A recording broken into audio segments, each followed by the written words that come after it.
Hey everyone, how are you doing? It's Reg from Aver Reg Guy. We're just going to do one just for fun here. I want to see how close I can get a solar detector around to orbit around the sun. I don't want it in a tight orbit because it's pretty brutal that close. So you want to be able to let it get in, get its samples, get away from the sun a bit, transmit the information to Earth, dive back in and get some more. Basically what I've done with this, just in my head, this little piece up here is the Solar Particulate Matter collector. So basically we will point that at the sun when we get close. Solar array, of course, which probably when we get closer to the sun we won't need because it'll be too intense. Be nice if you could like half deploy, but can't really do that. And then this here is the Reg interpretation of a solar satellite dish, or a little satellite dish piece. I'm just thinking of something here. Inside of here, let me show you the build, because I just thought of something here I might want to do. So if we go in here, you can see I got a fuel tank. But actually, what's in the fuel tank in this case is the probe, a couple of little thrusters, and then these legs and this antenna are attached to this. But I'm just going to try something here. Because I've got so many things. Let's try something.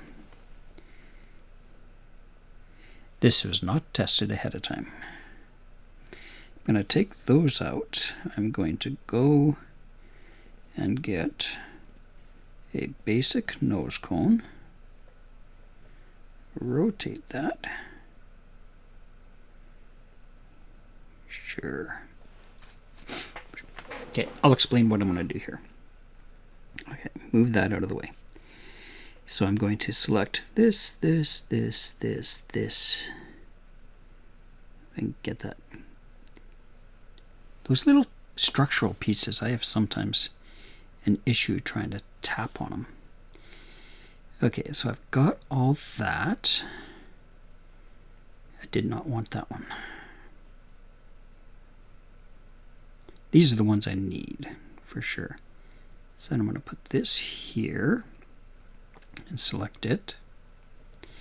And then grab this and put it on top. And then select it. Okay. Now it looks like I've lost my solar array, probably because of the way that that's designed. But I got another idea then.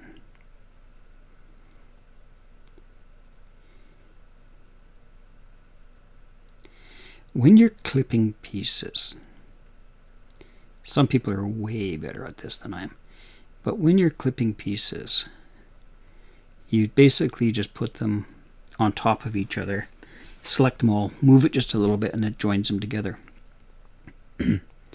So what I've noticed with this is I can't go that far in. I can only go that far in.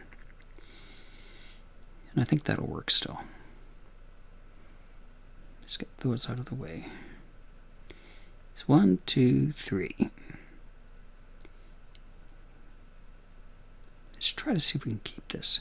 So I'm going to bring this one in, bring this one in, and there we go. So there now, I like that.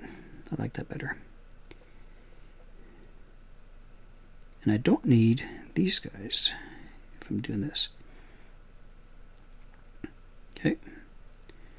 So it's not quite, I still want my solar collector there.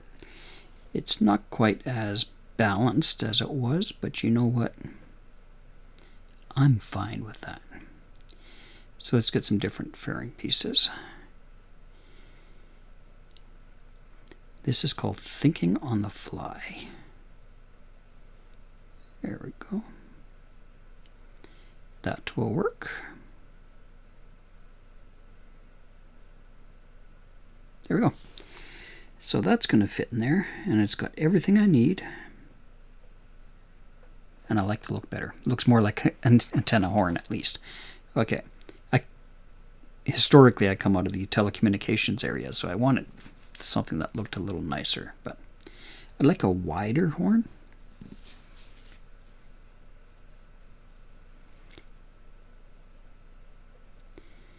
But they don't have one. They have one. Just looking at some. No, it's going to be just too big if I try to. So, I've seen other people do stuff. I'm not going to worry about it. Let's launch this thing. So we want to see how close we can get it to the sun. Now, one thing I have found, maybe some of you have found it as well, is when you click navigate to the sun, it doesn't really give you a path. So what I found works is I navigate to Mercury, and then I just dive in further.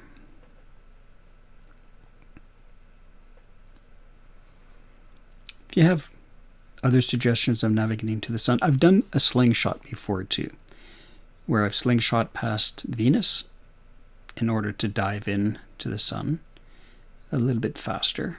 It was a little bit better on fuel, but it took me a little while to get that to work as well. So I think I'm just going to go with this one and just dive in there towards Mercury.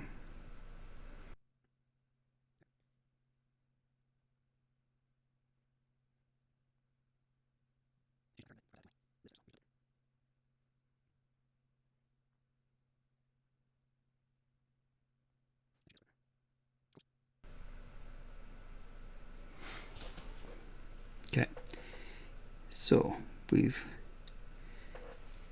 basically got the one big one now to get us to the sun. Turn around and try to slow down a little bit. We'll see how that goes. This whole trip, pretty much going to the sun, is slowing down. Because what you're doing is you're slowing yourself down so that your orbit around the sun gets smaller and smaller, right? So you're trying to slow yourself down enough to be able to do that. Let's see where we are here. So, see, I'll show you. If I go navigate to here, there's nothing. So, navigate to here gives us a starting point. I've also just done one before where I just pointed straight at the sun and just went with that, but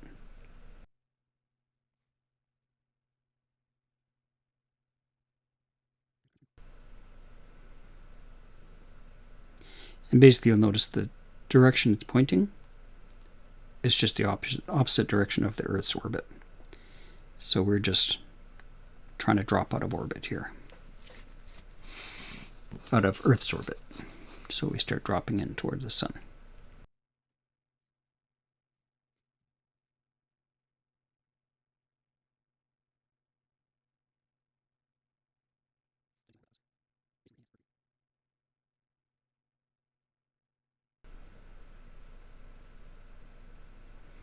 I shot right past it because we'll be going so fast going to Mercury that Mercury's too small to get unless you've unless you've slung around Venus first, swung around Venus first, and then whip around Mercury, but otherwise it's just too small. And we're just going to drop that one. All of these before we've ever actually left the orbit of the Earth.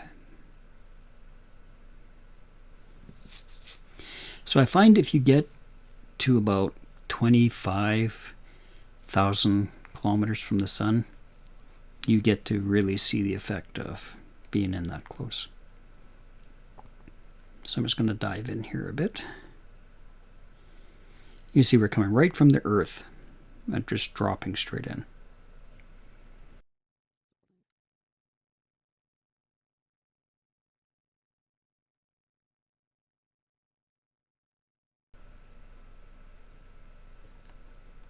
There we go. Close enough. So if you look at the orbit now, it's pretty long and elliptical. So let's drop in. And you see it still goes, hey, oh. This is one thing I find happens with my phone. So give me a second, I'll be right back.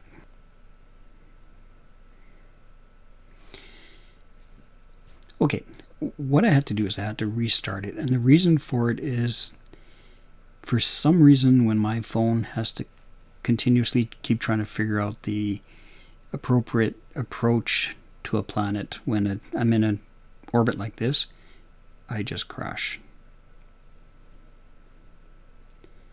So the fact that we're just now dropping out, it's no big deal. And the phone will keep up with it. It's just, and it goes really fast, by the way, once it gets down here.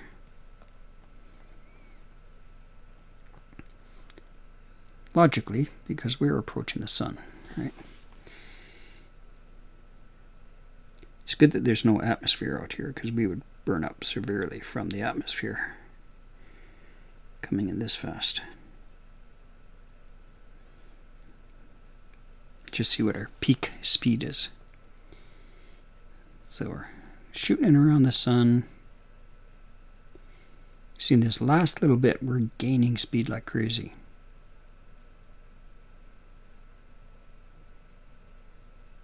Break 100? No. Looks like our fastest speed is going to be 99,000 meters per second. Wow. That's one of those. Okay, as you're whipping around there. So, yeah, you're cruising pretty good. Okay, let's hit the brakes. There's the sun. So that's what we're saying. That's a nice distance, because then you start really seeing the sun in the... Now, all we're doing right now, it doesn't look like much. We're just bringing the orbit in from the Earth. I've already gone past Venus. There we go. Passing Mercury. Out of fuel. So we go kapunk. And we drop away from that guy. Now, this is kind of funny. These guys seem to have a magnetic...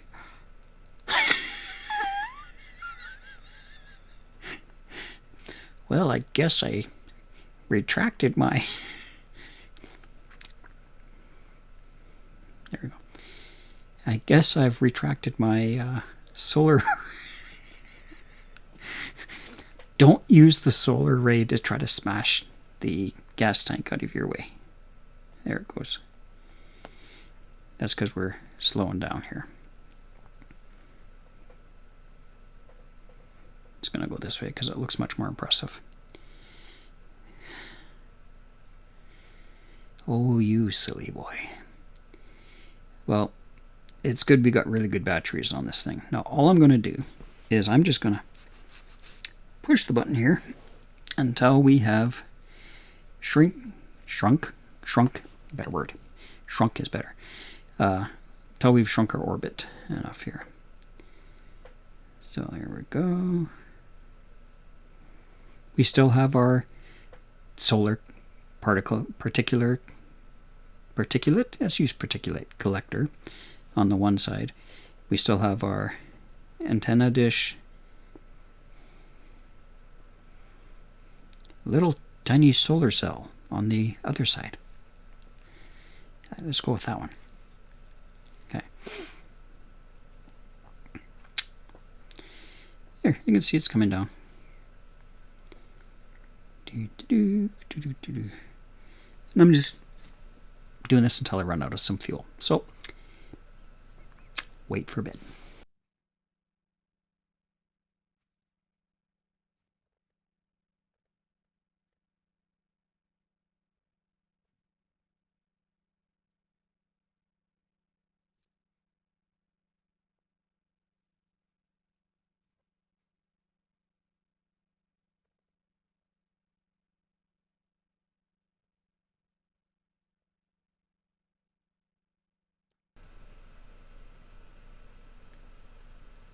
Oh, I wanted 150. Well, close enough. Okay. So here we go. And I get a kick out of this sometimes. If you just leave it alone, it's still going down. Way too slow for me to worry about though. Okay, so if we take a look, we can get down to 24,784 all the way up to about, we're going to call it about 150. That's where I was aiming at. So now when you go full speed with this, when it gets up to about here, it can start transmitting to Earth.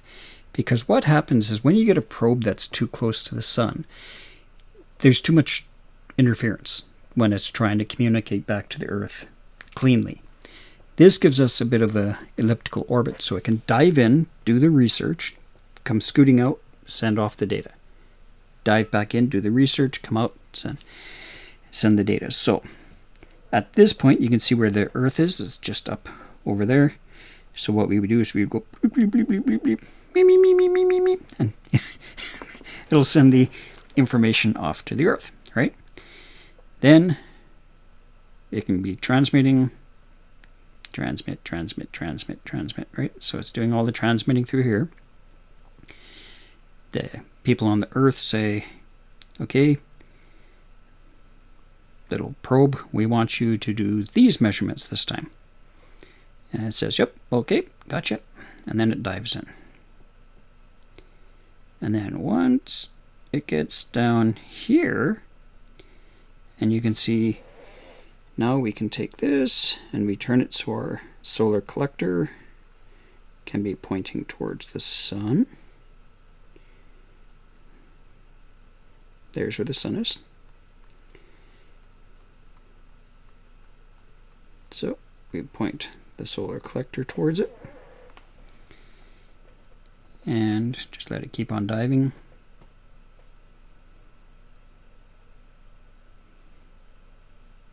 Okay, you can see there's the, it's doing its job, collecting all the solar particles.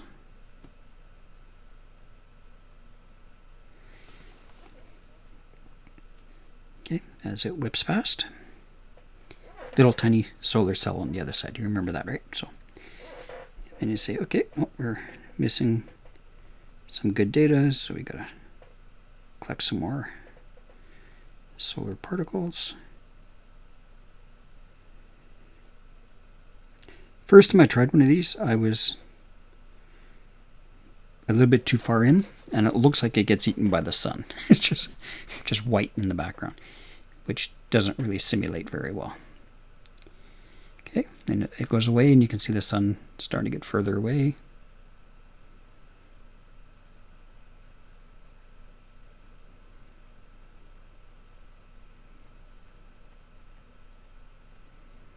Okay, so there goes the sun.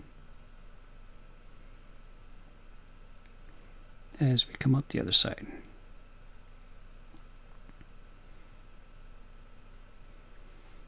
Now, if it starts to transmit to the Earth at this point, it's going to be too close to the sun. The Earth's not going to be able to see it. So you just got to give it some time. Let it fly away from the sun a little bit. Okay, so where's the Earth? Over there, so we got to wait for it to get a little bit further. And see, bye-bye, sun, as it flies away. But at the same time, because of its orbit, it's slowing down, right? So once it gets a little bit further out, it can quite comfortably, now we see where the moon is, or the Earth is. See which way we're facing. There it is. And we go, and it sends all the data off to the Earth again. There you go. Solar collector. And you can sit there and transmit the data now to the Earth. And as soon as it scoots around the other side, the Earth will give it the new data, and then she dives in and whoosh, got the data. Sends it, dives in. So it doesn't spend much time near the sun itself, but that way it allows it to collect a whole pile of data. And I'm going to clean up the garbage that's flying around out here. There we go.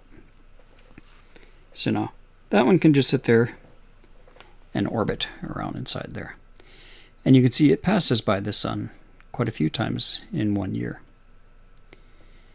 according to the way this is going. So, you know, maybe it's twice a month or something like that or more you get data. That's pretty good.